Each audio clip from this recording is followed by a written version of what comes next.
आज আমি অনলাইন মাধ্যমে মেকআপ টিউটোরিয়াল কিছু নিয়ে এসেছি। আর মেকআপ টিউটোরিয়াল বলতে মেকআপ করতে গেলে আমাদের আই মেকআপ খুব প্রয়োজন হয় এবং আই মেকআপ শিখতে গেলে আমাদেরকে কালার হুইল সম্পর্কে সবার আগে ধারণাটা নিতে হবে। আর এই কালার হুইল দিয়েই আমরা সমস্ত কালার তৈরি করতে পারবো। আর এই কালার হুইল না থাকলে কিন্তু মেকআপ মানে আই মেকআপ কোনোভাবেই সম্ভব হবে না। তাই তোমাদেরকে আমি এই অনলাইনের মাধ্যমেই দেখাবো কী করে আমরা কালার হুইলটা তৈরি করতে পারি। মেকআপ মানে কিন্তু যে লিপস্টিক, কাজল, ব্লাশার এইসব দিয়ে মুখে মাখলাম সেটাই মেকআপ হয়ে গেল তা নয়। Makeup is all about playing with colours. Makeup মানে রং নিয়ে খেলা। প্রাইমারি কালার মনে রাখার সহজ উপায় হচ্ছে রেড।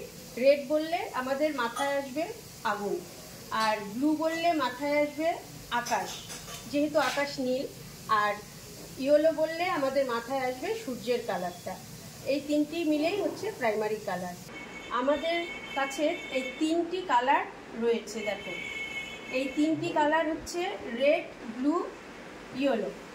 এবার যে তিনটি কালার আমরা নেচার্স থেকে পেয়েছি, এই প্রাইমারি কালার দিয়ে আমাদের কিন্তু কালার সম্ভব না, সমস্ত কালার সম্ভব না। সেই জন্য আমরা এবার এই তিনটি প্রাইমারি কালার মিলিয়ে সেকেন্ডারি কালার তৈরি করব। এই সেকেন্ডারি কালার, এই তিনটি কালার থেকে আরও তিনটি কালার তৈরি হবে, যেটা কিনা সেকেন্ডারি কালার নামে পরিচিত।